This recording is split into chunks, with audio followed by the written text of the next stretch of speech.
sacré travail. Écoutez une coopérative en mouvement.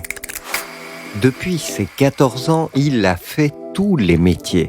À Bruxelles ou ailleurs, livreur, taxi, caviste, tapissier, vendeur, puis manager et programmateur d'un centre culturel. Des dizaines de carrières successives sans jamais perdre l'énergie. Il gère aujourd'hui un catalogue d'artistes de scène et produit des événements et spectacles pour entreprises. Placer ses artistes, trouver la clientèle, un organisateur que les kilomètres n'ont pas fatigué. Plus actif que jamais, Christian Hyde a accepté d'être l'invité de Sacré Travail.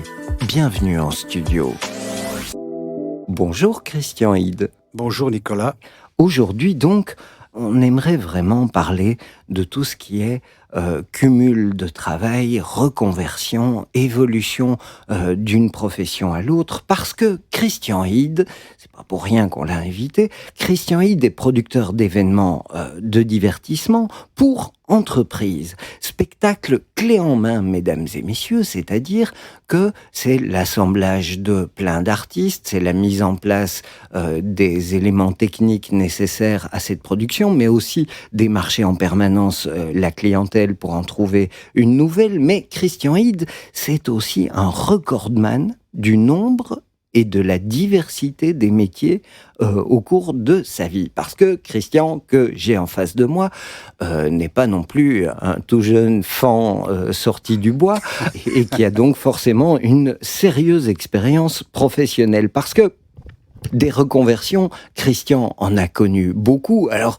vous m'avez fait une liste que je vais utiliser parce que c'est pas pour rien que vous me l'avez faite. Alors, ce qui est amusant, c'est que la succession alphabétique de ces métiers rend tout ça assez surréaliste, mais vous avez été agent artistique, vous êtes encore agent artistique et manager et animateur humoristique, mais vous fûtes barman, brocanteur, disc jockey, employé de bureau, expéditeur de courrier, garçon de course, livreur de journaux et publicités, livreur de tickets de voyage, on change de dimension, magasinier, mais dans le magasin on découvre d'autres choses, donc on devient marchand de vin fin français, patron de magasin de vêtements enfants, c'est pas vraiment le même public, peintre en bâtiment, placeur de tapis pleins, réparateur de jeux dans des cafés, des billards, des flippers, c'était lui qui s'occupait de les faire fonctionner, serveur dans l'Horeca, surveillant de parking, surveillant de structures publicitaires, ça c'est plus énigmatique, alors, un réceptionniste, un téléphoniste, un telexiste, mon Dieu. Telexiste à l'époque, oui. Les télex, oui, vendeur de bijoux, vendeur de chaussures, vendeur de publicité en porte-à-porte. Qu'est-ce que vous n'avez pas fait comme métier ? Qu'est-ce que vous avez encore envie de faire, tiens ? Ce que j'ai encore envie de faire, je pense que je dois avoir fait le tour quand même, mais ça pourrait venir. En fait, je suis tellement plongé dans les spectacles que, en fait, je ne me vois plus changer de métier ou d'activité, quoi. Donc, mais tous ces métiers, c'était un à la fois, ou bien il y en avait plusieurs qui se côtoyaient en même temps ? Non, pas du tout. Un à la fois. Oui, c'est ça, c'est un à la fois. C'est un peu par la force des choses, parce que moi, je recherchais des choses, des boulots que j'aimais faire, de toute façon. Ça, c'était le but. Il fallait que je puisse faire quelque chose que j'aime. Et donc, j'ai fait des tas d'essais aussi dans certaines choses. Il y a des domaines dans lesquels j'ai travaillé beaucoup plus longtemps, notamment dans le vin, par exemple, où j'étais marchand. J'allais sur place en Bourgogne, dans le Beaujolais, dans la vallée du Rhône. On découvrait les vins sur fût. On avait des explications par le viticulteur qui était beaucoup plus intéressante que de les lire dans les livres, puisqu'on avait une avance d'ailleurs sur la production qui arrivait d'ailleurs, vous voyez. Vous mettez le doigt dessus, les formations, les connaissances nécessaires à chaque profession qui sont complètement différentes ici, en tout cas pour cette succession de professions de l'une à l'autre. J'imagine, il y a des conversions qui ont été plus importantes que d'autres et qui ont nécessité plus d'informations et de formations que d'autres. Lesquelles, par exemple ? Quels ont été les grands jalons où vraiment, là, il y a eu une étape ? Je dirais que enfin, moi, j'ai beaucoup appris sur le tas, en fait, hein, donc c'est une chose. Je n'ai qu'une base très petite d'écolage puisque j'ai quitté l'école à 15 ans, Vous donc avez travaillé très ah tôt. oui, tout à fait, hein. Non, non, moi j'ai commencé à vendre des godasses, quand j'avais 15-16 ans, hein, donc le magasin existe toujours, hein, près de la porte de Halle. D'accord. Mais ce qui est marrant au travers de tous ces métiers, c'est que c'est chaque fois des disciplines de travail complètement différentes. Il y en a qui Tout font à fait. appel à des horaires très très stricts, d'autres pas du tout. Comment est-ce que vous décidiez de passer de l'un à l'autre? C'était des besoins de rigueur à certains moments et des besoins de liberté à d'autres moments? Non, bon, il y avait des périodes plus difficiles d'ailleurs où, j'étais sans travail et automatiquement je prenais ce qui passait, quoi, donc je faisais je m'in Nécessité économique. voilà, c'est ça, de toute façon. Mhm.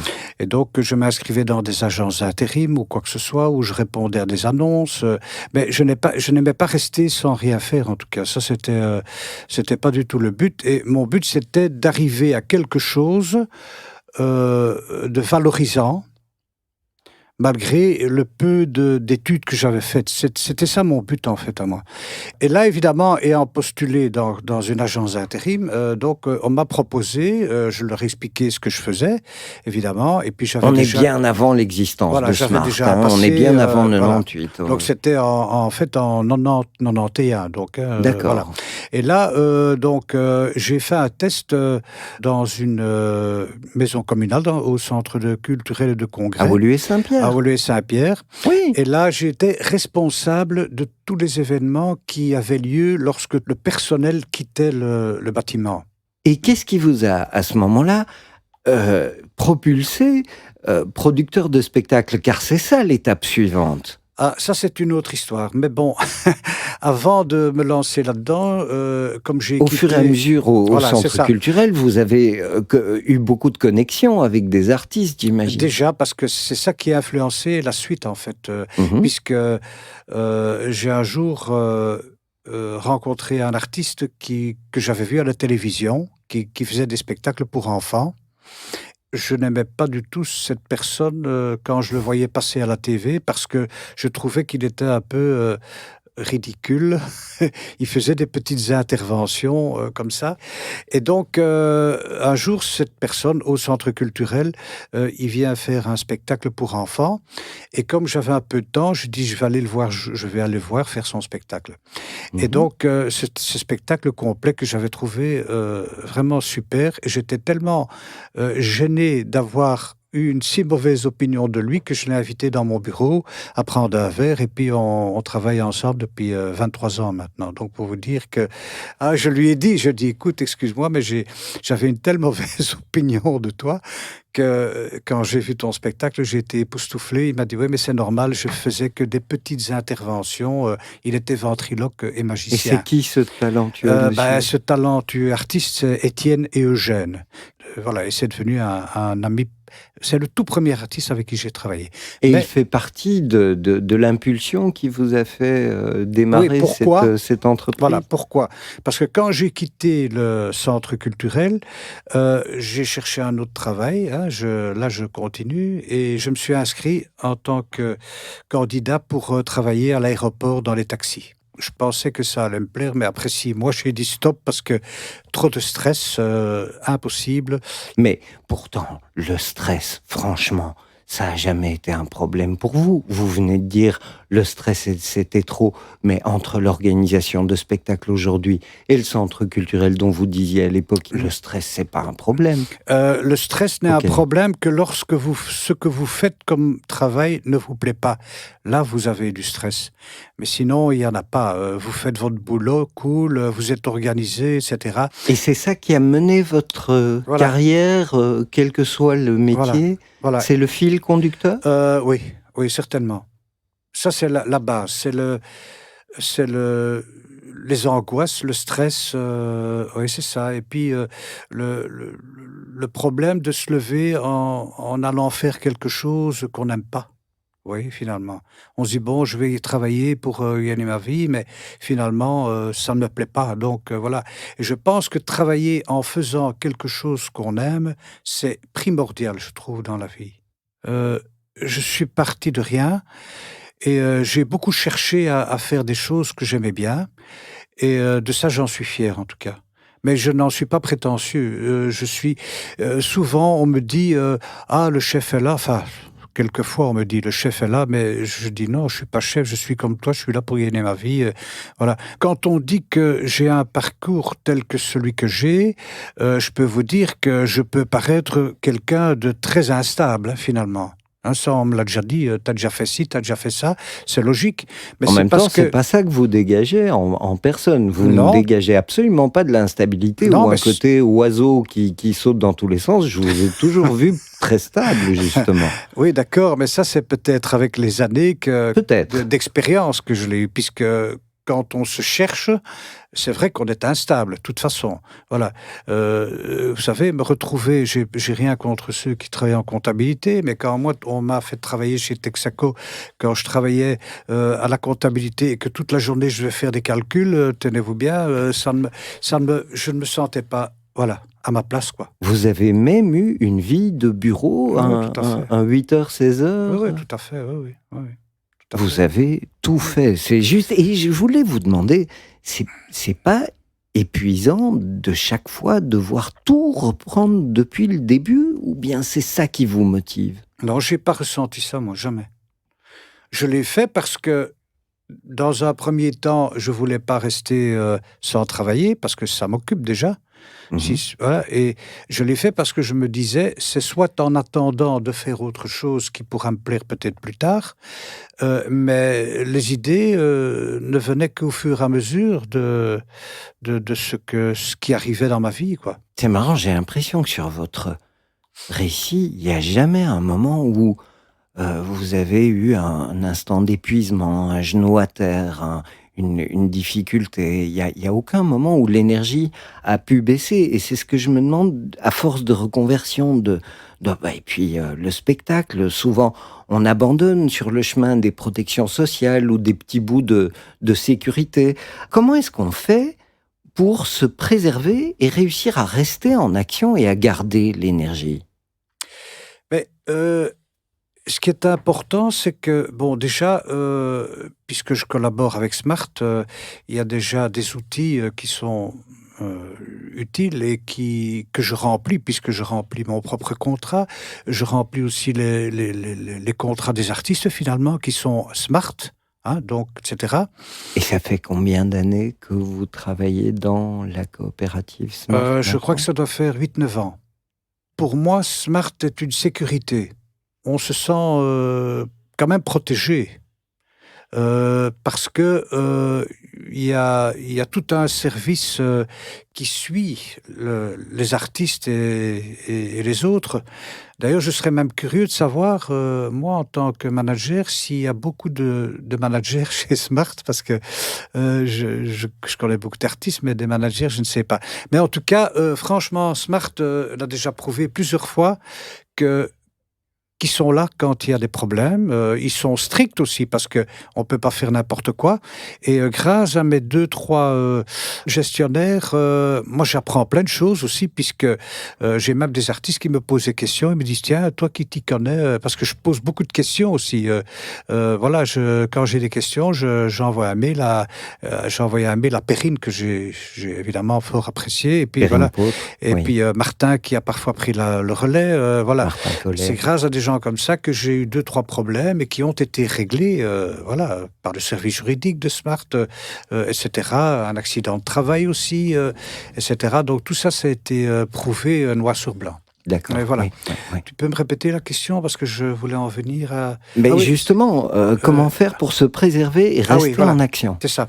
Alors, en dehors de l'outil Smart, j'ai mon propre outil aussi. C'est-à-dire que j'ai un document réservé à moi qui détaille tout ce qui concerne, le spectacle.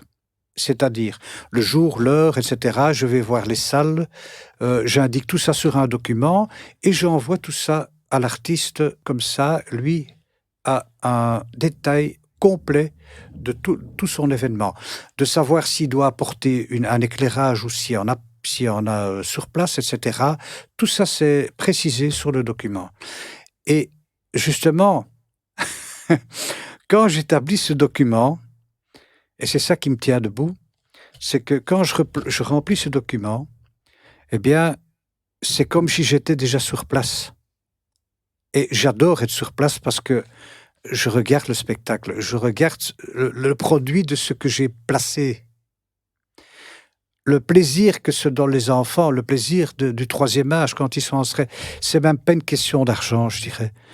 Parce qu'il y a des contrats où je gagne pas grand-chose, mais au moins, je fais ce que j'aime. Et moi-même, j'anime dans certaines galeries, j'anime aussi, puisque j'ai fait ça aussi avant. J'ai aussi fait des spectacles pour essayer d'être artiste en tant qu'humoriste.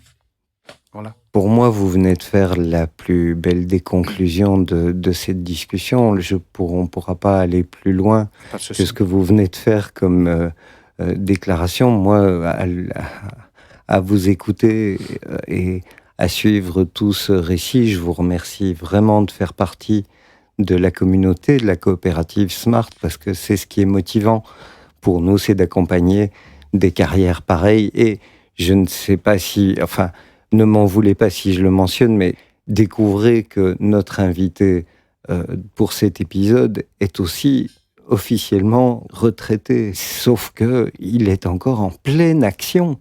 Donc retraité aujourd'hui dans cette décennie ne veut pas dire rester dans un fauteuil à écouter la radio, c'est le moins qu'on puisse dire.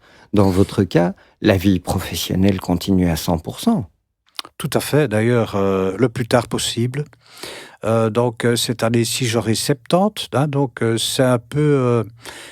c'est vrai que j'en reviens pas, quoi. Donc, je nous souhaite à tous et toutes d'avoir la même énergie encore à 70 ans. Merci infiniment, Christian Hyde. J'invite tout le monde à aller voir le site, à aller visiter le site d'événements pour entreprises, mais pas seulement, ydevent.be. C'est exact. Non, il n'y a pas de exact. S. Voilà, tel quel. Donc, ydevent.be. Et merci beaucoup pour cette entrevue. À très bientôt. Merci aussi de m'avoir invité à participer à ce podcast. Hein. Bon, voilà.